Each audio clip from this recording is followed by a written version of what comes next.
Gracie, that ends another broadcast. Now say goodnight to everybody. Oh, good night.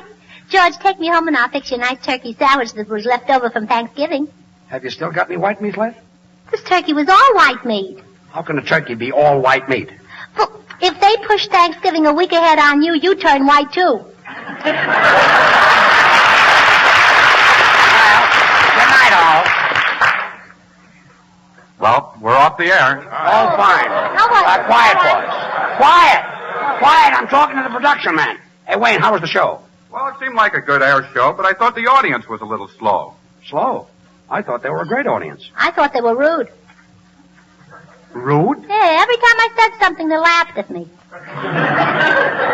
Well, I don't know. I thought they were great. Well, you should. They didn't laugh at you.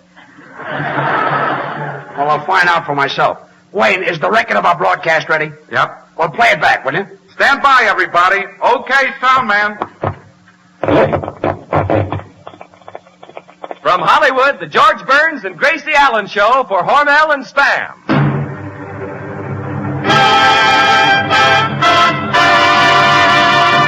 Crazy people.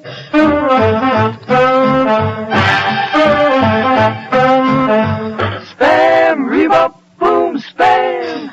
George Burns and Gracie Allen on the show with his orchestra for singing glee with a smoothie street. Last but not least, with Bud Heaston.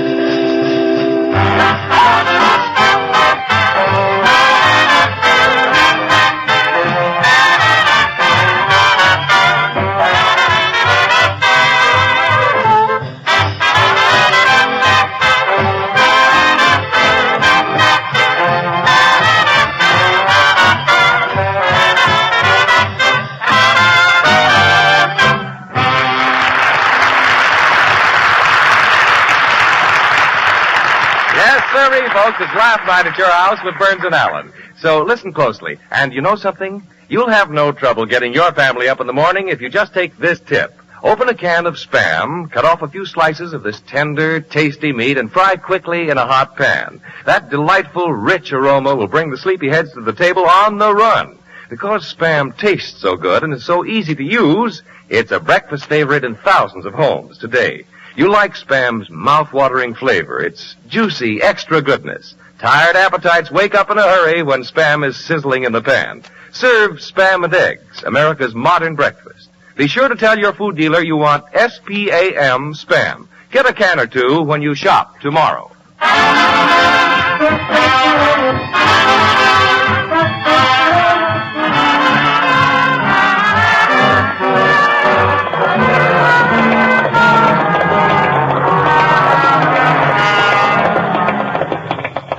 Hey, Soundman, what happened? Mr. Burns, you'll have to get a new needle. You know, a needle only lasts 8 months. Well, how much does a new needle cost? 10 cents. Have this one sharpened. Well, come on, everybody. We're going to rehearse next week's program. No, I'm not going to do it. No, not me. I've got to go down to Bullock's. I bought some open-toed shoes, and I've got to return them. Gracie, you can return the open-toe shoes tomorrow. No, I've got to return them now on account of my toenails are painted red. What's that got to do with it? Well, every time I walk down the street, it looks like a bunch of carrots hanging out of a birdcage.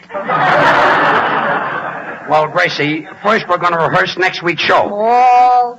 You won't need me anymore, will you, Mr. Burns? Well, stick around. And, by the way, Jack, you played the part of the messenger boy in tonight's show swell. Thanks very much. And, you know, you weren't a real messenger boy, so you can give me back that quarter tip I gave you. Okay.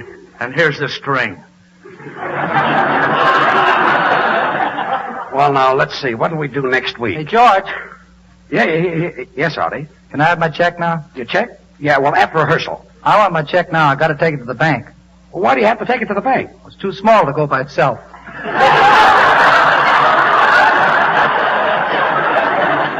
Well, here's your check, wise guy. Thanks a million. And here's your check, Bud. Thanks a million. And Senor Lee, here's your check. Thanks, $1.10. Quiet. And Gracie, here's your check. Thanks a minute. Oh, wait a minute. This is an insult. $3,000 is an insult? Well, look what it says on the check. Gracie Allen, $3,000 and no cents. She gets a check for $3,000 and she's insulted. You know, Gracie, that's a neat little figure. Oh, I know, and I'm pretty, too. Well, never mind. We've got to rehearse next week's broadcast. Now, let's see. George, I've got a swell idea for next week's show. It's a play where boy meets girl, girl meets boy, boy meets girl's father, girl meets boy's father, father meets mother. But all I've heard so far is a lot of meats. Well, George, this is the Spam program, and Spam is a perfect combination of choice meats. Well, I guess I'm a naughty boy. Wait, I've got an idea. Next week we can do a typical Hollywood program with picture stars, the Brown Derby restaurant, autograph seekers. Autograph seekers? What's that? What's that? Gracie, who are the people who are always on the outside and can't seem to get in? The Republicans.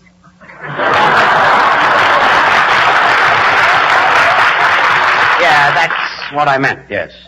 Look, George, why don't we do a kiddie program next week? I've got a cute little poem. Well, let's hear it. Okay. Jack and Jill went up the hill to fetch a pail of water. Oh, yeah? Well, it's a nice little kiddie program. And, Artie, I've got a TL for you and that Senor Lee. When we were on the air a few minutes ago, I had one joke in the whole show, and you guys killed it by talking in on it. Why didn't you wait for my laugh? What? And Mr. Crosby show? Crosby isn't on until Thursday. That's right. Artie, tell that musician to stop with those wisecracks, and that goes for that whole broken-down band of yours, too. Broken-down band, huh? It happens to be a symphony. Yeah? Well, it may seem funny to you, but it doesn't seem funny to me. And wait for it. And that's without an audience. Say, George, I figured something out. Next week, let's do a Jack Benny type of show. Jack Benny? Yeah, you know. That's the fellow who plays those small parts in the Rochester pictures. Oh, yes. You mean Hillard's brother-in-law? Yes. Yes. Freddie Allen Straightman. Yeah, uh-huh. Now, I can play the part of Mary Livingston. Yes. And Artie Shaw can play the orchestra leader, Phil Harris. Well, then he'll have to wave his hair. No, he's got a baton. Oh, he can wave that Yeah. instead. And let's see. Senor Lee can be Rochester. How can Senor Lee be Rochester? Yeah. Oh, too tall. Yeah, huh? he's a little too tall, yeah. Now, let me see. We need somebody to play Don Wilson. Let's see. Bud Easton and the Smoothies can do that. Yes, that's a nice fat part, yes. And now, let's see. The only thing left is to get somebody as funny and clever as Jack Benny, and you're the only one left. Yes. So I guess we can't do that show. I thought so.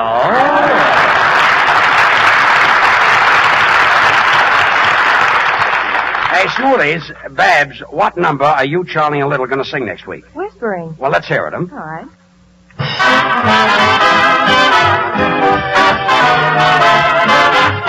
Whispering while you cuddle near me. Whispering so no one can hear me. Each little whisper seems to cheer me. I know it's true, there's no one dear but you. You're whispering while you'll never leave me. Whispering while you'll never grieve me. Whisper and say that you believe me. Whispering that I love you. Whispering why you never will leave me. Oh, whispering why you never will grieve me. Whisper, tell me that you love me. Or swear it by the stars above me. I love you, I love you. I'm whispering that I love you.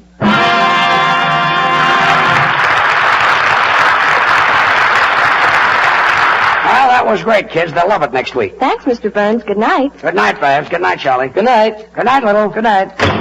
Say, George, which one of the Smoothies is Babs married to, Charlie or Little? That's silly. Haven't you noticed that Little is the one who always holds her hand, helps her on with the coat, and opens the door for her? Oh, I see. She's married to Charlie, huh? Well, anyway, listen, everybody. I thought of a great idea for a new show. Hey, Jack. Jack Norton, come here. Yes? Jack, do you know how to do a drunk? Can I do a drunk? I used to have that recorder, and I was minding my own business, and a fella comes up to me. Okay, Jack. Okay, Jack. Well, Jack, you've got the part. It pays $12.50 a week and all the spam you can eat. Now, let's see. We're going to do a restaurant scene, and I play a wisecracking owner. And Gracie, you're a waitress. My sister Bessie used to be a waitress. I know she was a waitress. She got cross-eyed from watching the clock and looking under the plates at the same time. Well, all right, Gracie, I'd like to start. Now, this is a restaurant. Where are the tables? There are no tables. Where are the chairs? There are no chairs. There's no customers. There's no nothing. Business is bad, huh? Yeah, business is bad, yes. Well, anyway, this drunk comes in, and he wants a cup of coffee.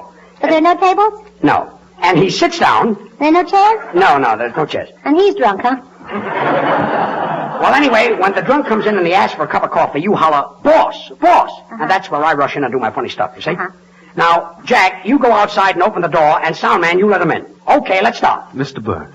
Yes, Soundman. I'm sorry I can't stay for rehearsal. Why? You see, a group of world-famous explorers who were in my class at Harvard are waiting for me to take them down to the Union Depot. Yes? One of them discovered the North Pole, one of them discovered the South Pole. Soundman, why do you have to take them down to the Union Depot? Well, that's the only way they can find the place.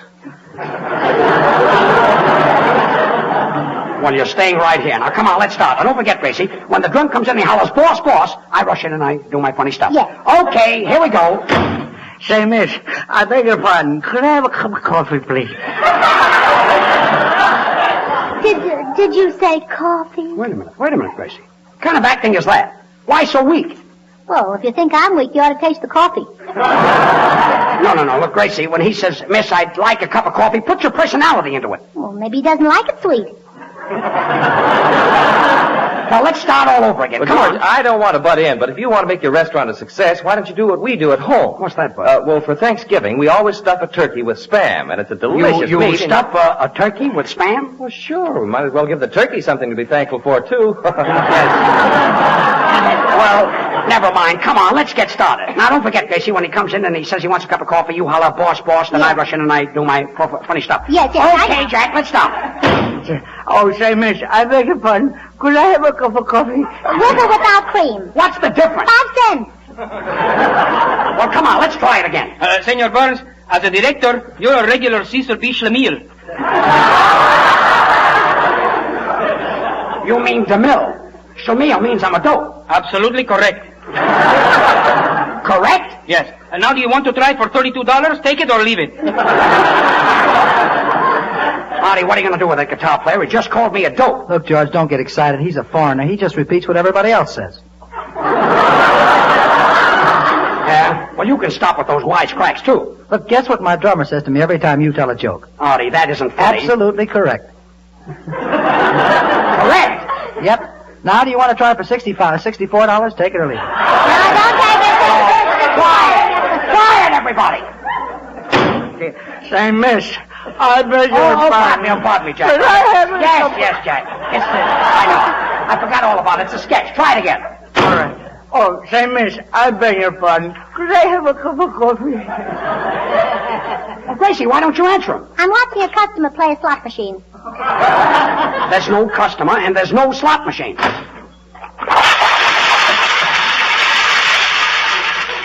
What's He that? hit the jackpot. I thought so, yes.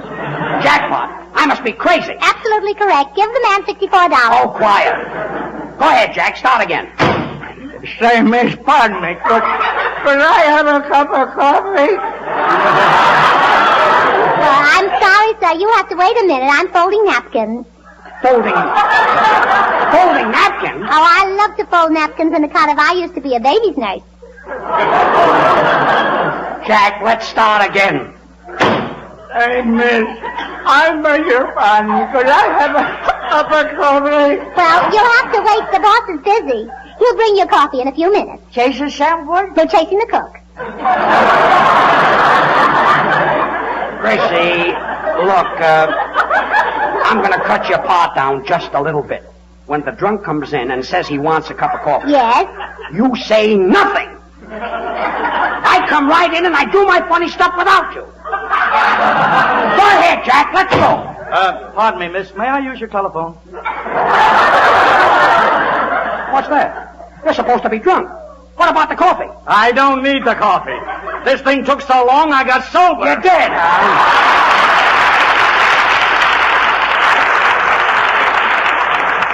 Never mind. Forget the sketch. Artie, what are you going to play next week?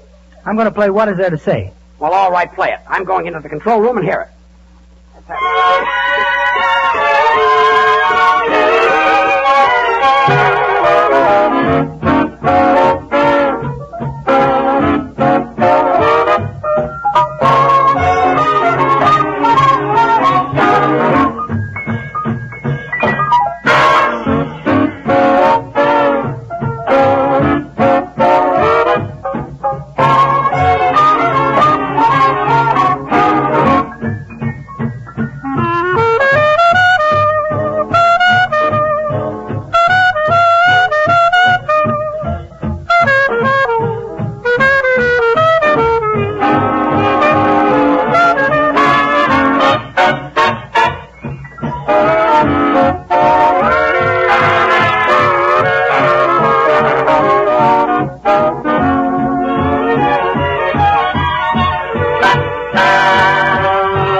That number was very good. But your fourth violinist wasn't playing. Well, he doesn't have to. He's my brother-in-law. Well, good night, Artie. Good night, George. Good night. George, say, I've got a little idea I'd like to try for next week. Yeah, but, Bud, what is it? Well, you see, George, people all over the country are singing the praises of Spam. Yes. And that's what gave me this idea. Now, look, I fixed up this little ditty for the Spam Glee Club. Glee Club? Yeah, you and me, Senor Lee, and the sound man. And look, I'll start right here. Hey, where's F? No, got an F there? Me, me. You like Spam, you bet you will. Serve a cold or hot.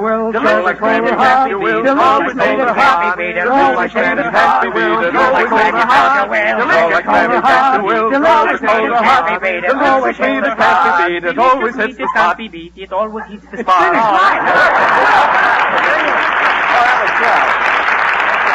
Well, then, George, I'll say now everybody is singing the praises of Spam, the most popular new meat item brought out in a generation. A meat whose popularity is founded on flavor, a flavor folks really get hungry for.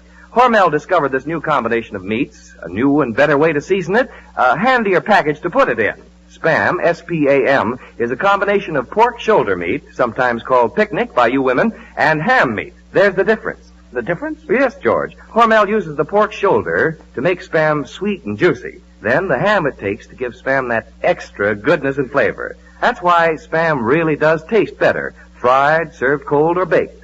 To make sure you always get this extra goodness, Spam tells you right on the label, pork shoulder meat with ham meat added. Look for that sentence. Try Spam tomorrow. Just be sure you say to your food dealer, I want Spam. Hey, that's swell, Bud. Then we have the tag, the smoothie sing it. Slice it, dice it, fry it, bake it, cold or hot. Spam hits the spot. Oh, that's good. Well, that's okay, Bud. We'll do it next week. Good night, Bud. Oh, good night, Gracie. And say, you were positively terrific when we did tonight's broadcast. Good night, Senor Bud. Oh, good night, Senor Lee. You were very funny on tonight's show. Good night, Bud. Good night.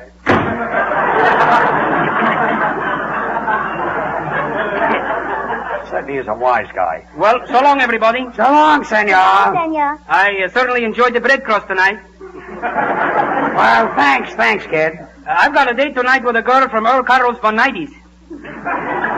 What, 90s? One nighty she's with me, one nighty with Artie Shaw. Okay. Good night, senor. Mr. Burns, Yes, sound man. do you mind if I leave now? Oh, not at all, Howard. I suppose you're going down to take your scientific friends down to the depot? Yes, we're going down to meet the honor man of our graduating class. Is that so? Yes, you see, our classmate, Frederick Hinsdale, delivered the valedictory address. He won the Harvard-Yale debate and won first place in the International Oratorical Contest. I see, and he's arriving tonight, huh? Oh, no. No? Then why are you going down to the Union Depot to meet him? He works there. He's the train announcer. Good night, sound man. Well, Gracie, here we are alone. Yes. Ah, memories. Gracie, what does this empty theater remind you of? Oh, the first time I saw you on the stage in Altoona. Don't remind me of that. Remember the first act we did? Yes, that was a long time ago. Yeah, that was a long, long time ago. Yes, even before Roosevelt. Remember we did a routine where I said to you, Gracie, you're dizzy? Yes, and I said, I'm glad I'm dizzy. Boys like dizzy girls, and I like boys. Yeah, that's what you'd say, and you'd never stop. That really used to drive me crazy. Well, I'm glad it's over. Yes, I'm glad that you're glad it's over. Yeah, and I'm glad that you're glad that I'm glad it's over. And I'm glad that you're glad that I'm glad that you're glad it's over. You know, Gracie, you're still dizzy? Yeah, I'm glad I'm dizzy. I'm glad you're dizzy, and let's stop. Well, I'm glad I'm dizzy because boys like dizzy Quiet. girls, and I like...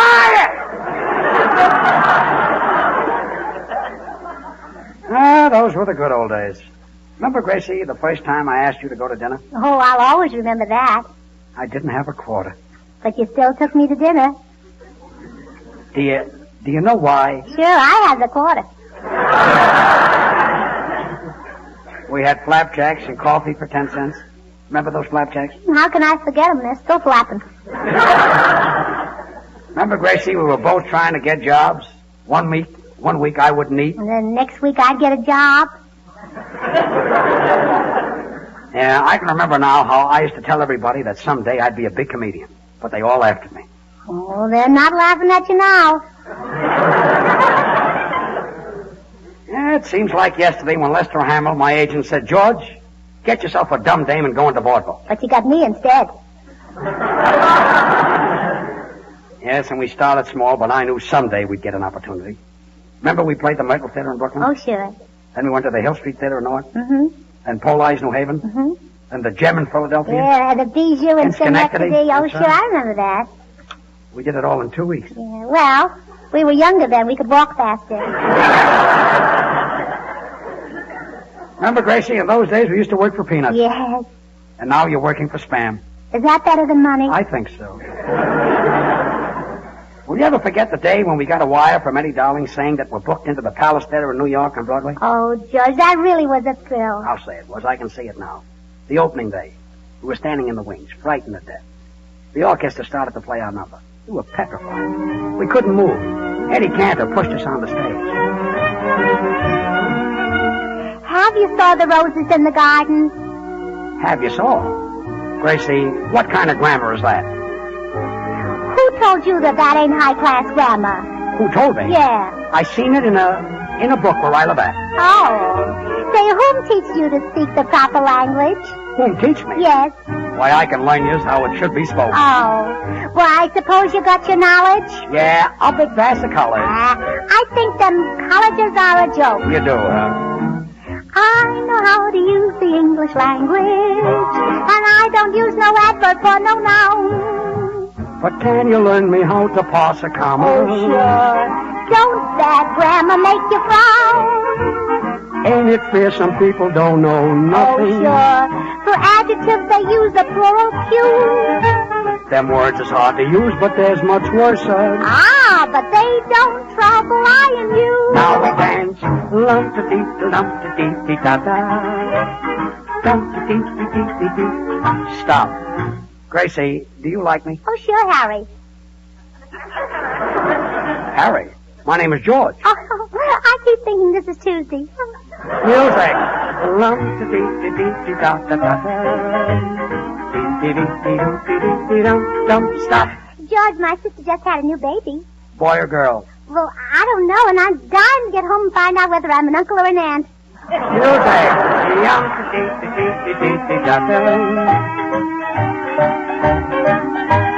Stop.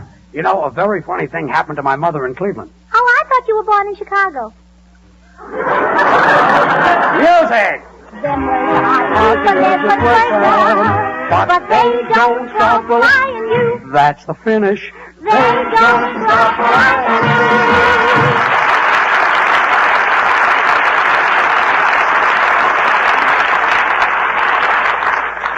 Well, Gracie, there'll never be a Palace Theater again. No, I don't think so. Here, help me out with my coat, please. Here you are. Come on, let's go.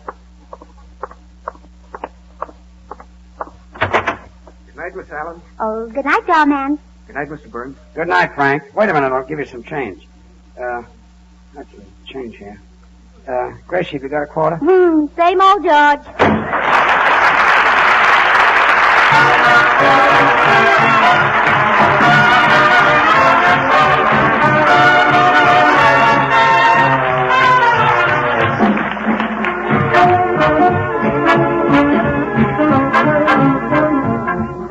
Friends, do you really want to make your meal planning easier? Listening to George and Gracie each week, you've no doubt promised yourself you'd try Spam soon. If you haven't yet tried Spam, you're really missing something.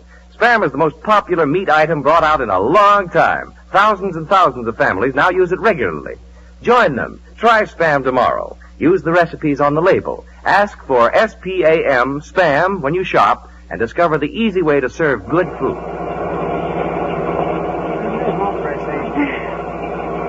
Driver, turn right on the next corner. Gracie, remember the Apollo Theater in Boonton, New Jersey? Yes. Remember the ventriloquist? Oh, with that cute little dummy on his knee. What was his name? Edgar Bergen. Oh, good. Whatever became of him? He's selling coffee. Oh, couldn't get anywhere in show business, huh? You know, Gracie, you're still dizzy? Yeah, I'm glad I'm dizzy. Boys like dizzy. Quiet. Boys. Quiet!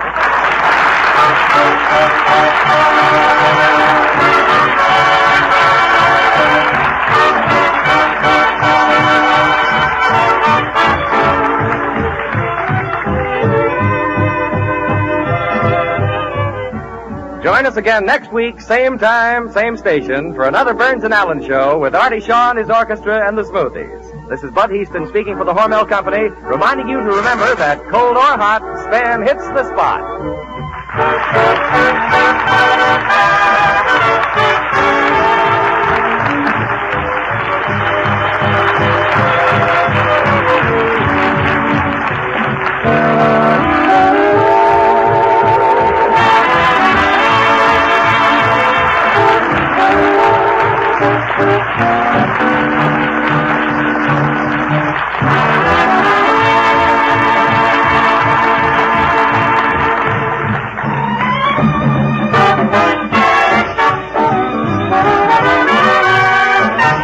Have you tried Hormel chili con carne? Even those who think they don't like chili do like chili con carne the way Hormel makes it because it's different and everybody likes it. Double your money back if you don't like it. Try Hormel chili con carne tomorrow. This is the National Broadcasting Company.